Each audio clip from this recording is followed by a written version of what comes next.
17वीं सदी का भारत एक ऐसा समय जब हर तरफ डर था, मुगलों का अत्याचार, सल्तनतों की लड़ाई और बेबस जनता। लेकिन सह्याद्री की पहाड़ियों में एक आग जल चुकी थी।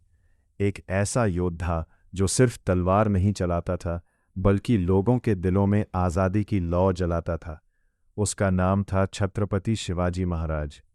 साल 1630, शिवनेरी किला, चारों तरफ घने बादल, तेज बारिश, और उसी रात जन्म हुआ एक ऐसे बालक का जो इतिहास बदलने वाला था।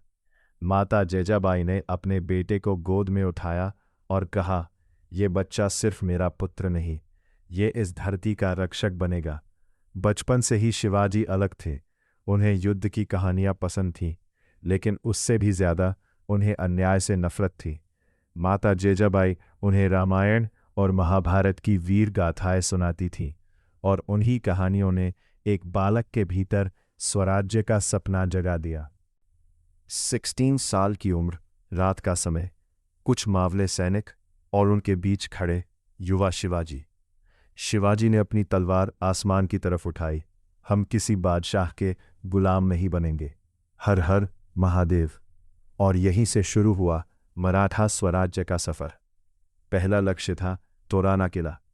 दुश्मन को लगा कुछ युवा लड़के उनका क्या बिगाड़ेंगे, लेकिन उन्हें नहीं पता था कि शिवाजी सिर्फ तलवार से नहीं, दिमाग से भी युद्ध लड़ते थे।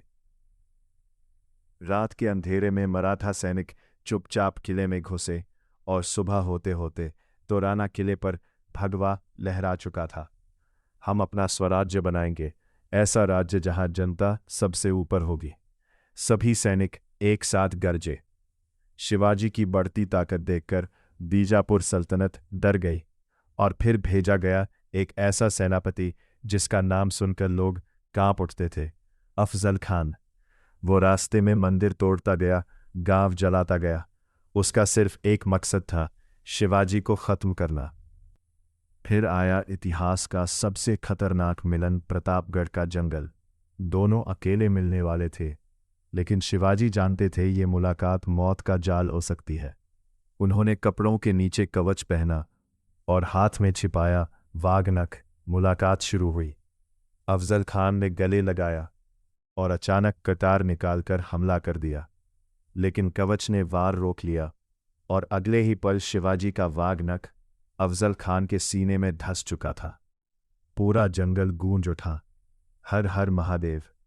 अफजल खान की मौत से औरंगजेब आग बबूला हो गया। उसने भेजा शाहिस्ता खान, एक विशाल सेना के साथ। पूना पर मुगलों का कब्जा हो चुका था, लेकिन शिवाजी ने सीधा युद्ध नहीं चुना।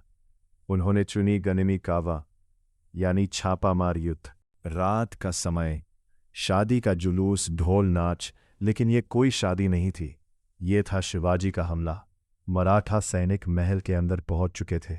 अंधेरे में तलवारें चमकीं, चीखें गूंज उठीं। शाहिस्ता खान किसी तरह जान बचाकर भागा, लेकिन उसकी उंगलियां कट चुकी थी। पूरा मुगल साम्राज्य डर चुका था, क्योंकि अब उन्हें समझ आ गया था शिवाजी कहीं भी हमला कर सकते हैं। औरंगजेब ने एक चाल चली। उसने शिवाजी को आगरा बुलाया, लेकिन वहां शिवाजी का अपमान किया गया और उन्हें नज़रबंद कर दिया गया। चारों तरफ मुगल सैनिक, कड़ी सुरक्षा।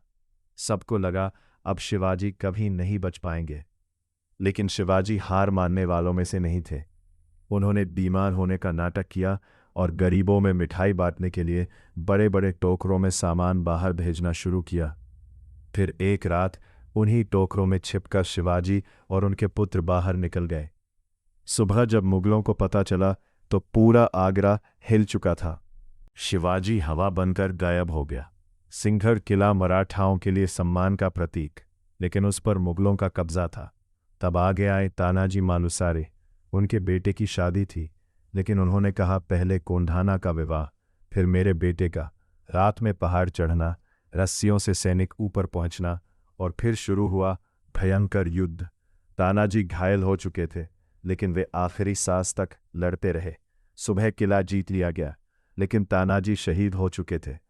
जब शिवाजी को ये खबर मिली तो उनकी आंखें भर आईं। गढ़ आया पर सिंह चला गया। साल 1674, रायगढ़ किला, हजारों लोग, शंखनाद, ढोल, फूलों की बारिश, और फिर वो पल आया जब शिवाजी महाराज का राज्याभिषेक हुआ।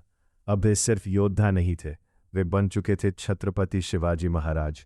जनता खुशी से रो रही थी क्योंकि पहली बार एक राजा जनता के लिए जी रहा था। शिवाजी महाराज ने सिर्फ युद्ध नहीं जीते, उन्होंने लोगों के दिल जीते। उन्होंने सिखाया कि साहस किसी सेना के आकार से बड़ा होता है। उन्होंने साबित किया कि सच्चा राजा वही होता है जो जनता की रक्षा करे। और इसलिए जब जब भारत में वीरता की बात होगी, एक नाम हमेशा अमर रहेगा, छत्रपति शिवाजी महाराज। हर हर महादेव। ऐसे वीडियो के लिए चैनल को लाइक और सब्सक्राइब ज़रूर करें।